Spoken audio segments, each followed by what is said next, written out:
Assalamualaikum warahmatullahi wabarakatuh. Selamat malam ya teman-teman. Sekarang sudah jam 8.19 tanggal 24 Januari 2024. Kita berjumpa lagi bersama Kongs Wijaya alias Kongs pencari damai dan bahagia. Kali ini bukan kali ini, Kong udah beberapa kali membuat video juga perihal orang yang memiliki kelainan mental, mengidap kelainan mental, narcissistic personality disorder, yaitu penyakit yang berbahaya buat lingkungannya, buat orang di sekitarnya.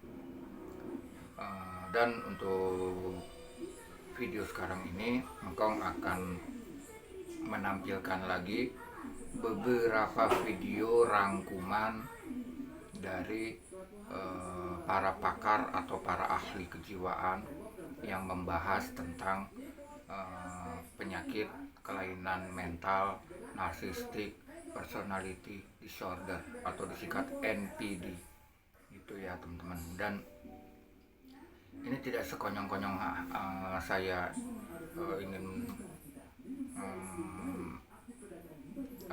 menampilkan video rangkuman itu, dan sebelumnya juga sudah. Namun karena saya pribadi adalah juga salah satu korban dari orang yang mengidap penyakit kelainan mental narcissistic personality disorder, amat menyakitkan, amat menghancurkan saya. Bukan hanya saya juga, tapi yang paling sering dan selalu diserang tuh saya. Juga ada beberapa korban-korban lain ya yang udah berulang-ulang dari dulu saya sering buat video. Anak-anak saya jadi korban, keponakan saya jadi korban, adik kandung saya jadi korban ya, oleh si pelaku yang mengidap kelainan mental narcissistic personality disorder atau alias NPD. Engkau nggak diam begitu aja, dan engkau baru mengetahuinya ya setelah engkau terus mencari informasi-informasi tentang ciri-ciri penyakit itu, watak seperti itu. Ternyata engkau masuk, nggak sengaja engkau masuk salah satu room di TikTok, yang kebetulan di room TikTok itu semua adalah orang-orang yang ahli dalam bidang kejiwaan. Nah, disitulah engkau konsultasi dan engkau dikasih tahu ciri-cirinya oleh mereka, dan ternyata seluruh ciri-cirinya yang mereka utarakan tidak ada satupun yang meleset. Semua sama dengan si pelaku ini, gitu ya.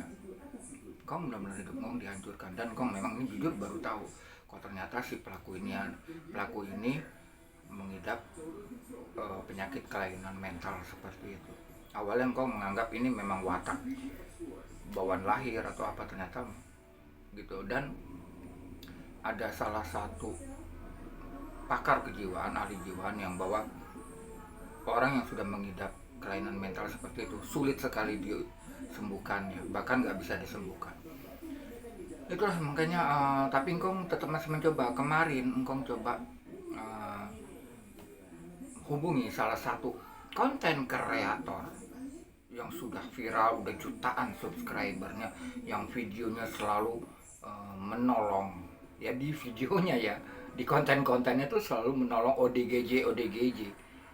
Faktanya ya, engkau minta tolong sama beliau melalui chat WA. Wah, berbagai beribu alasan lah beliau utarakan, menolak intinya. Kok aneh, lalu ya mohon maaf ya, lalu itu bikin konten-konten itu yang sampai udah jutaan subscribernya itu bener-bener bergerak di bidang sosial, menolong ODGJ, atau cuma mengejar popularitas dan uang? Itu aja yang jadi engkau pertanyakan ya. Apakah cuma mengejar popularitas dan uang? Apakah nggak murni menolong? Itu aja udah. Oke lah, kau lanjutkan aja engkau nggak tahu engkau harus berbuat apa, yang jelas menyakitkan sekali. Engkau korban, engkau bertahun-tahun, berpuluh-puluh tahun engkau udah jadi korban oleh seorang yang mengidap penyakit kelainan mental, narcissistic personality disorder. Dan engkau baru tahu kalau ternyata itu adalah kelainan mental yang beliau idap. Yang tadinya engkau kira, saya kira itu hanya wataknya dia atau dia kesurupan setan, apa tahu. Oh ternyata itu dia mengidap kelainan mental seperti itu. Dan saya nggak tahu lagi harus berbuat apa.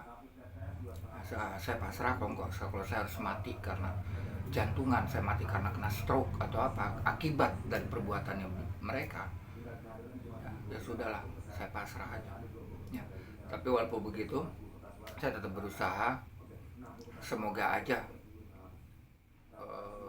kok saya punya rezeki entah dari mana, yang jelas yang udah pasti di mata kepala dari gaji YouTube saya. Dan begitu kalau memang gaji YouTube saya akan kabur pergi dari sini, meninggalkan mereka, karena mereka ini mengidap penyakit kelainan mental itu. Menurut salah satu pakar kejiwaan, kelainan mental itu tidak bisa diobati, tidak bisa disembuhkan. Jadi lebih baik saya menghindar. Itulah yang saya hanya berharap Allah Maha tahu, Allah Maha pemberi rezeki, pemilik rezeki. Kalau memang saya memiliki rezeki, yang saya akan segera meninggalkan mereka. Saya udah gak kuat. Tapi kalau misalkan Allah menentukan lain, saya harus mati kena stroke atau saya harus mati kena sakit, kena serangan jantung akibat perbuatan mereka, ya saya ikhlas, saya pasrah. Itu aja. Baiklah, saya lanjutkan dengan rangkuman beberapa video dari para pakar kejiwaan yang membahas tentang penyakit kelainan mental, narcissistic personality disorder, disingkat NPD. Semoga saya harapkan semoga teman-teman semua tidak ada yang mengalami seperti saya ya. Semoga lingkungan teman-teman semua adalah orang-orang baik yang tidak mengidap kelainan jiwa seperti ini. Saya doakan itu aja. Baik, kita lanjutkan video rangkuman video-video dari para pakar kejiwaan yang membahas tentang kelainan mental NPD ini. Oke, kita simak bersama. Orang yang narsistik itu adalah orang yang nggak bisa dikritik. Ketika orang ngeritik, dia udah langsung baper, dia ngerasa itu dia dimusuhi, akhirnya dia menjauh, bahkan balik memusuhi. Cenderung manipulatif, dia akan berusaha segala macam cara demi mendapatkan apa yang dia mau.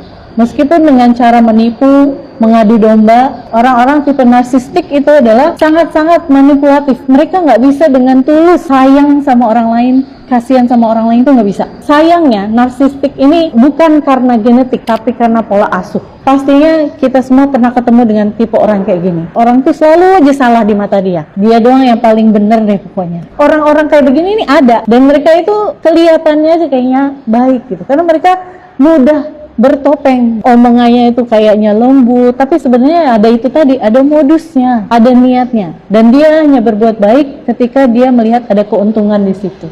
Kenapa seorang narsisis suka memfitnah tiada habis, dan sekalipun ada bukti-bukti tetap saja masih ngeyel?